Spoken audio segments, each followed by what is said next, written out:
Hey guys, Arisu here. What if you really wanted to play Philosophy Rush with Zebasi, but then you remember that you kept losing with Philosophy Rush? What should you do? Well, the obvious thing you should do is you should really try to learn from your mistakes. So, in my particular scenario, um, I noticed that I really shouldn't always be playing Philosophy Rush, especially if the spawn location showed much better early game potential. So this game, I noticed that my second city specifically is also a port city. So rather than just rushing meditation again, it was a better choice to just go with fishing and porting my units there. So at least I'm going to have a very early navy and also a connection to my capital. It's just one resource away for a border growth. And so a good thing about having an early units in the water is you can snag island landmass like this one, or at least unit ruins like this one on the edge of the continents. I'm just going to put down my warrior there, border growth here. I think, yeah, they're going to deny me this ruin. They had vision on that one. Yeah, I really wanted that ruin, but unfortunately they had vision. But at least I get some meeting stars, and I'm going to get my third city suburb on this continent here with the lighthouse. Border growth here, so hopefully with the late game we would be a bit set out for some market spots. And now, okay, going back here. The reason that I went with the scouts earlier is I thought that there was a village here since there are some resource indicator. But on hindsight, I should have noticed since there was no shoreline that there was no village here. Still, early sailing is never a wrong play, especially if you plan to go with a very fast growing navy. Okay, another stars. Vision here. Fort City.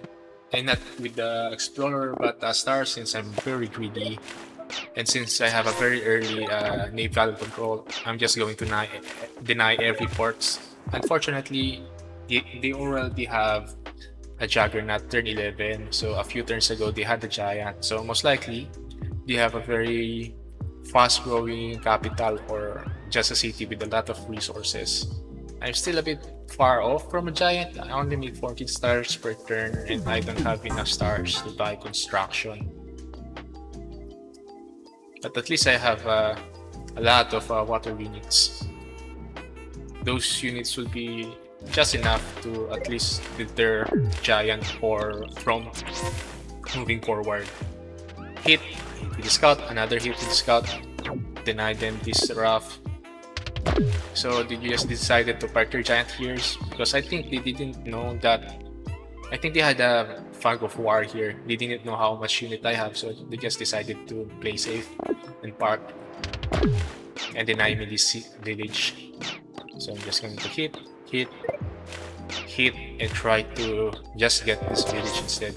And my ruin gave me a veteran swordsman. Very nice. Why do I have scouts? Now they're going out, but I just keep on denying them this port spot. I have so many scouts. I have 1, 2, 3, 4, 5. But now they have rammers, 2 rammers, another third one incoming. So since I'm going to fight with rammers, scouts alone won't be very effective since it's going to take 3 hits to kill a rammer. Yeah, 3 hits. So since I have a lot of stars banked up, I just went with the rammers instead. Fight fire with fire, as they say, Bam, dead, raft dead. Position my raft here, so maybe a possible bomber later on since I have a lot of stars. But unfortunately, I skip on. So unfortunately for them, Bang, rough here. Juggernaut again. Yeah, it's an uphill battle for them. I have so many port spots. And this giant is almost dead, so they just decided to surrender. So my tech tree is very, how should I say, efficient. I only bought technologies that I was using in my attack against the opponent. I was making how many stars? 18 stars late game. So let's see from the enemy's position point of view. It's 15 stars. So they went with mining early game. I see, because they have 2 mountains in their capital. I guess that makes sense. Zebasi mining, fishing. Yeah. They are very greedy with their technologies. A bit too much depth, not enough verticality. Yeah. And then vision here. So they already have vision against me. Turn 7. Okay, but not in the water, just in my continent. 3 stars. They have 2 ruin against one of my own, and then another explorer. Yeah, that was a bit unlucky on them. Okay, this one gave population, I think. Okay, explorer. Yeah, population.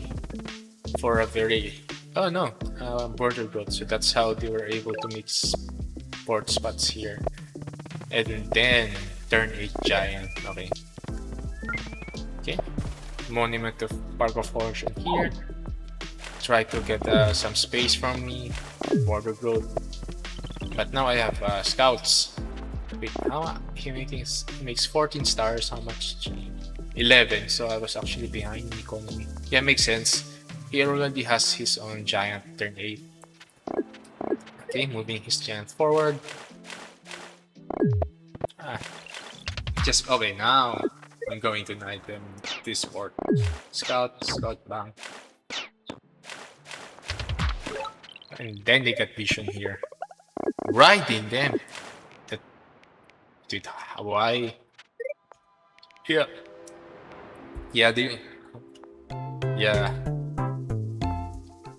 Yeah, that was a very poor decision to go with riding. They really should have saved their stars. Okay, just hitting their giant, denying them the sport, parking them, they get vision on me finally. And then they went sailing. Just enough for one scout since they don't have enough stars. Hit. Just have better navy. Just have better navy. Deny. Hit, free hit. Oh, and then rammer turn 14. Recapture. Yeah, but I also have enough stars for rammers, so dead. Denied. Okay, so they see I have a ship there. Then they just surrendered. Yeah, they know they won't be able to keep up with my navy. Juggernaut's dead.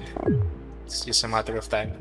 Still how many? 1, 2, 3, 4. I have 5 against his 4. So I guess it's right. Long term, he really won't have much options of winning. Or maybe, I don't know.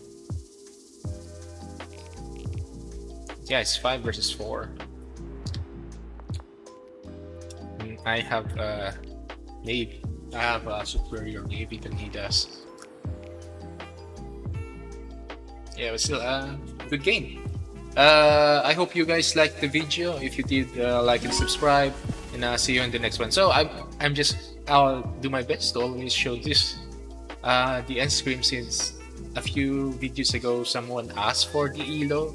But this time, going forward, every new video I will showcase the end screen. Okay, bye bye.